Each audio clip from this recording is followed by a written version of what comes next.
काजिगाव बे काजिगावआव 200सा BPF आरो गुबुन गुबुन राजखान्थि हान्जानि सापर्टारफ्रा इउपिपिएलआव जइन जाफैदों। बड'लेण्डआव सान्थि गायसननायनि मुङाव गासैबो जाति जनगोष्ठीया अल्टारनेटिभ वेखौ इउपिपिएलखौनो लादों। मानोना BPFआ थांनाय 17 बोसोराव जाबायदि हारिखौ खुसेर फेरेदनाय बायदि फेरेदनानै बुथारनायनि थाखाय थांखि लादोंमोन, जेरै दाखालि टार्मेल पावार प्रजेक्टनि एगेन्स्टैबो बिथांमोना मानसिफोरखौ थुलुंगानानै जोंनि बे हालामनि मानसिफोरनि इक'नमिक बेकबनखौ सिफायनो नागिरदों। बेनि थाखायनो रायजो राजाफ्रा रागा जोंनानै BPF दलखौ नागारनानै इउपिपिएल दलाव ज' जाजाय दिनै जइनिं जानो फैदों। 200सा बेवहाय जइनिं जागोन। फैगौ बैसागुथियाथ' जों 100 जौखोन्दो रेडि थियारि जानानै दं। गतिके जों देरहाखानानै दङ।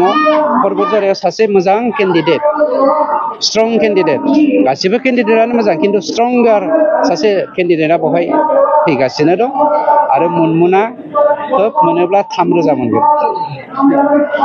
दे।